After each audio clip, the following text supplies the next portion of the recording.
Hello friends, welcome back to my channel. তো বন্ধুরা, এখন আমরা ধূমকেতুর বক্স অফিস কালেকশনটা নিয়ে কথা বলবো। এই ছবিটা টোটাল 15 দিনের কালেকশন, ওভারঅল 15 দিন এই ছবিটা টোটাল কত কালেকশন করেছে আমরা সেটা নিয়ে কথা বলবো। প্রথমত তোমাদেরকে এটা বলবো ভাই, সিরিয়াসলি দেশুর পাওয়ারটা দেখলাম, লয়াল ফ্যান্স পাওয়ার দেখলাম, লয়াল অডিয়েন্স পাওয়ার দেখলাম।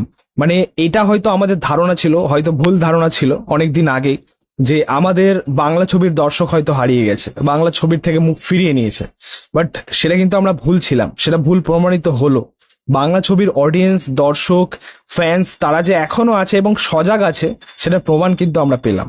এই ছবিটা মুক্তির আগে, ধূমকেতু রিলিজের আগে, মানে দেব শুভশ্রীকে নিয়ে যে জয় জয়কার আমরা দেখলাম দর্শকদের মধ্যে, ফ্যান্সদের মধ্যে, হ্যাঁ, এবং সেই যে ফল, তার কিন্তু ফলাফলটাই আমরা এখন এই মুহূর্তে বক্স অফিসে দেখতে পাচ্ছি। এবং বক্স অফিসে রীতিমতো সুনামি বলতে পারো। একটা একটা লাভ স্টোরি, একটা ফ্যামিলি ড্রামা, সেটা যে এরকম ভাবে ওয়ার্ক করে বাংলা ইন্ডাস্ট্রিতে, এটা আমরা প্রথমবার দেখলাম, মানে বহুদিন পর দেখলাম। বাংলা ছবিতে এরকম ঘটনা এর আগে হয়নি, যে একটা বাংলা ছবি, একটা ধূমকেতুর মতো ছবি, যেটা মিক্স রিভিউ পেয়েছে, নেগেটিভ রিভিউ পেয়েছে, ট্রোল হয়েছে, তবুও দেখো মানে ফ্যান্স, দর্শকদের পাওয়ার দেখো। ছবিটাকে কিন্তু কেউ আটকাতে পারলো না। ঠিক আছে, হয়তো ছবিটা 10 কোটির মধ্যেই থেমে যেতে পারতো, 15 কোটির মধ্যেই থেমে যেতে পারতো, বাট আজকে যে এটা রিমার্কেবল একটা ঘটনা আমরা দেখলাম, একটা হিস্টোরিক ঘটনা। ঠিক আছে, অবশ্যই এটা ফ্যান্সদের জন্য।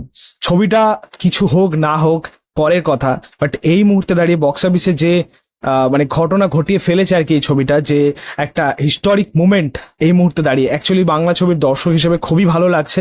হ্যাঁ, এটা একটা প্রাউড ফিল করার মতো মুমেন্ট যে আমাদের বাংলা ছবিও পারছে। কোনো মালায়ালাম ছবি এরকম ভাবে চলছে, বিজনেস করছে, আমরা দেখতে পাচ্ছি। কোনো বলিউড ছবি এরকম বিজনেস করছে, কোনো সাউথের ছবি এরকম বিজনেস করছে, বাট এই মুহূর্তে দাঁড়িয়ে আমরা বলতে পারবো যে আমাদের বাংলা ছবিও কিন্তু এরকম বিজনেস করছে। আমরা বাংলা ছবি নিয়েও কিন্তু হয়তো আমাদের ভারতের বিভিন্ন জায়গায় চর্চা হবে যে হ্যাঁ, এই ছবিটা আজকে এই বাজেটের সিনেমা, সেই ছবিটা আজকে এত বক্স অফিস কালেকশন তুলেছে। তো অবশ্যই এটা প্রাউড ফিল করার মতো মুমেন্ট।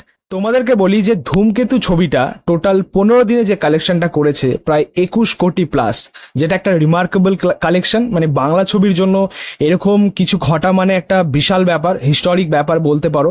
এবং আমাদের দেবদার কিন্তু একটা আলাদাই দাপট আমরা এই মুহূর্তে দেখতে পাচ্ছি আর কি বাংলা ছবির মধ্যে, যেটা অ্যাকচুয়ালি তার ছবি এখন ব্যাক টু ব্যাক এরকম 20 কোটি প্লাস বক্স অফিস কালেকশন তুলছে। লাস্ট খাদান ছিল, যেটা প্রায় 25 কোটি গেছে।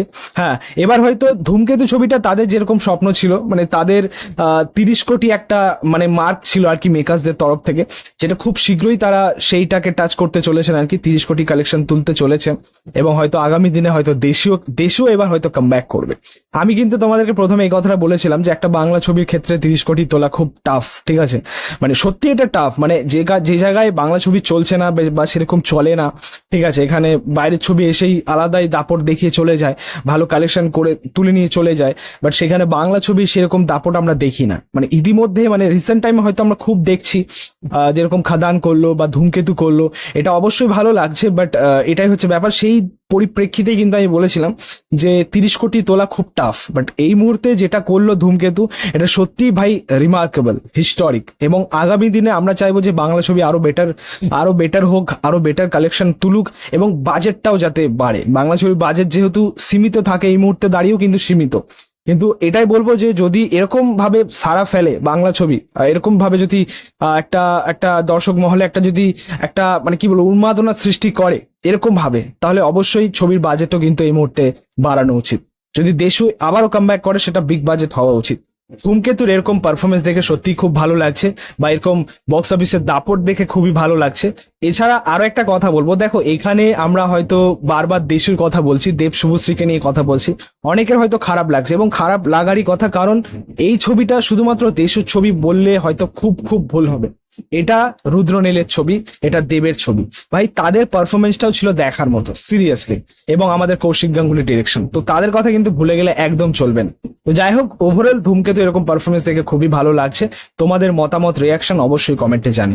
ভিডিওটা ভালো লাগলে অবশ্যই লাইক কমেন্ট শেয়ার করে দিও, পাশে থেকে সাপোর্ট করো, চ্যানেলটাকে অবশ্যই সাবস্ক্রাইব করেছো, পাশে থাকা বেল আইকন প্রেস করে দিও পরবর্তী ভিডিও ক্লাব করছো। Thank you, tata.